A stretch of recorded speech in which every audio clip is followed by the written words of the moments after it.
ಒಂದು ಗ್ರಾಮದಲ್ಲಿ ರಾಮು ಅನ್ನೋ ವ್ಯಕ್ತಿ ಇರ್ತಿದ್ದ. ಆತ ಒಂದು ಒಂಟಿ, ತಂದೆ ತಾಯಿರು ಇಲ್ಲ. ಆತನ ಮನೆ ಊರಿನ ಕೊನೆಯಲ್ಲಿ ಒಂದು ಸ್ಮಶಾನದಲ್ಲಿ ಇತ್ತು. ಒಂದು ದಿನ ರಾತ್ರಿ 12 ಗಂಟೆ ಸಮಯದಲ್ಲಿ ಆ ಸ್ಮಶಾನದಿಂದ ರಾಮುಗೆ ವಿಚಿತ್ರವಾದ ಶಬ್ದಗಳು ಬರೋಕೆ ಶುರುವಾಯ್ತು. ಅದನ್ನು ಕೇಳಿದ ರಾಮು, ಅರೆ ಏನಿದು, ಯಾವತ್ತೂ ಇಲ್ದಿರೋದು ವಿಚಿತ್ರವಾದ ಶಬ್ದಗಳು ಬರ್ತಿದೆ, ಅದೇನೋ ಹೋಗಿ ನೋಡಿದ್ರೆ ಸರಿ ಹೋಗುತ್ತೆ ಅಲ್ವಾ. ರಾಮು ಅಲ್ಲಿಗೆ ಹೋಗ್ಬೇಕಂತ ನಿರ್ಧಾರ ಮಾಡ್ಕೊಂಡು ಅಲ್ಲಿಗೆ ಹೋಗ್ತಾ ಇರ್ತಾನೆ. ಆತ ಸ್ವಲ್ಪ ದೂರ ಹೋದ ನಂತರ ಮತ್ತೆ ಅವನ ಮನಸ್ಸಲ್ಲಿ, ಇಷ್ಟು ರಾತ್ರಿ ವೇಳೆಯಲ್ಲಿ ಸ್ಮಶಾನದಲ್ಲಿ ದೆವ್ವಗಳಿರುತ್ತೆ, ಒಂದು ವೇಳೆ ಆ ಶಬ್ದಗಳೆಲ್ಲ ದೆವ್ವಗಳು ಮಾಡ್ತಿಲ್ವ, ಆದ್ರೂ ಈ ದಿನಗಳಲ್ಲಿ ದೆವ್ವಗಳು ಎಲ್ಲಿರುತ್ತೆ ಅಂತ ಆತ ಧೈರ್ಯವಾಗಿ ಮುಂದಕ್ಕೆ ಹೋಗ್ತಾನೆ. ಆತ ಹಾಗೆ ನಡ್ಕೊಂಡು ಸ್ಮಶಾನಕ್ಕೆ ಸೇರ್ಕೊಂಡ. ಆತ ಆ ಕಡೆ ಈ ಕಡೆ ನೋಡ್ತಿದ್ದಾಗ ಹಿಂದೆಯಿಂದ ಯಾರು ಆತನ ಬೆನ್ನಿನ ಮೇಲೆ ಕೈ ಹಾಕುತ್ತಾರೆ. ಆತ ಹಾಗೆ ಹೆದರ್ಕೊಂಡು ಹಿಂದೆ ತಿರುಗಿ ನೋಡಿದ, ಆದ್ರೆ ಹಿಂದೆ ಯಾರು ಕಾಣಿಸ್ಲಿಲ್ಲ.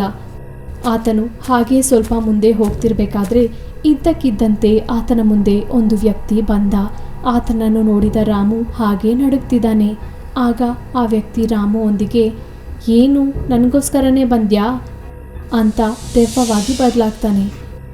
ಏನು ಸಮಾಧಾನನೇ ಹೇಳ್ತಿಲ್ಲ, ನಂಗೋಸ್ಕರನೇ ಅಲ್ವಾ ಬಂದಿದ್ದು, ಹಾಗೆ ಗಾಬರಿ ಆಗ್ಬೇಡ, ಬಾ ಬಂದು ಕೂತ್ಕೋ, ನಾವು ಸ್ವಲ್ಪ ಹೊತ್ತು ಮಾತಾಡೋಣ. ಬೇಡ, ದಯವಿಟ್ಟು ನನ್ನೇನು ಮಾಡಬೇಡ, ನಾನು ನಿನ್ಗೋಸ್ಕರ ಬರಲಿಲ್ಲ ಅಂತ ಗಾಬರಿಯಿಂದ ಭಯದಿಂದ ನಡುಗ್ತಾ ಇರ್ತಾನೆ. ಮತ್ತೆ ಯಾರಿಗೋಸ್ಕರ ಇಲ್ಲಿಗೆ ಬಂದೆ ಅಂತ ಇದ್ದಾಗ ಇದ್ದಕ್ಕಿದ್ದಂತೆ ಆತನ ಹಿಂದೆ ಒಂದು ಹಾವು ಬಂದು ದೆವ್ವದೊಂದಿಗೆ, ನಿಮ್ಗೋಸ್ಕರ ಅಲ್ಲ, ನನ್ಗೋಸ್ಕರನೇ ಬಂದ, ನನಗೆ ಆಹಾರ ಆಗೋದಕ್ಕೆ ಬಂದ, ಹೌದಲ್ವಾ ರಾಮು.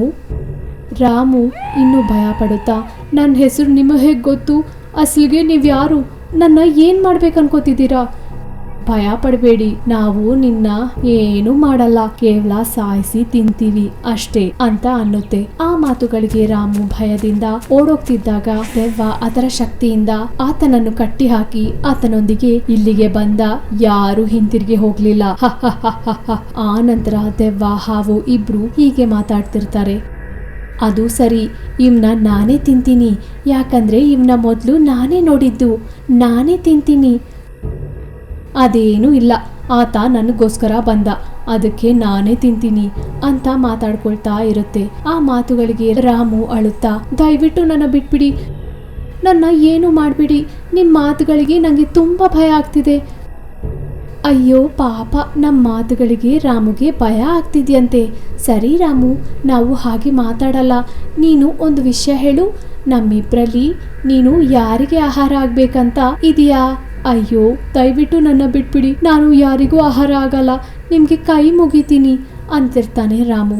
ಅದಕ್ಕೆ ಆ ಹಾವು, ರಾಮು ನಮ್ಮ ಮಾತು ಕೇಳೋ ಹಾಗಿಲ್ಲ, ನಮ್ಮಿಬ್ಬರ ಮಧ್ಯೆ ಜಗಳ ಯಾಕೆ, ಇಬ್ರು ಸಮಾನವಾಗಿ ಹಂಚ್ಕೊಂಡು ತಿನ್ನೋಣ ಅಂತ ಇಬ್ರು ಆತನನ್ನು ಸಾಯಿಸಲು ಅವನ ಹತ್ರ ಹೋಗ್ತಾರೆ.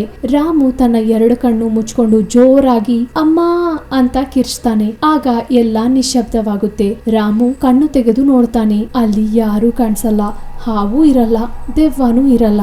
ರಾಮು ಅಲ್ಲಿಂದ ಓಡಿ ತನ್ನ ಮನೆಗೆ ಹೋಗ್ತಿರ್ಬೇಕಾದ್ರೆ ತನ್ನ ಮನಸ್ಸಲ್ಲಿ, ಅಯ್ಯೋ ಕನಸು ತರ ನಿಜ, ಇದು ನಿಜ ಜೀವನದಲ್ಲಿ ಯಾವಾಗೂ ಊಹಿಸಲಿಲ್ಲ, ಇನ್ನ ನನ್ನ ಇಡೀ ಜೀವನದಲ್ಲಿ ಸತ್ರು ಸ್ಮಶಾನದ ಕಡೆ ಮಾತ್ರ ಹೋಗಲ್ಲ ಅಂತ ಅಂದುಕೊಂಡು ಬದುಕ್ದೆ ಅಂತ ಮನೆ ಸೇರ್ಕೊಳ್ತಾನೆ.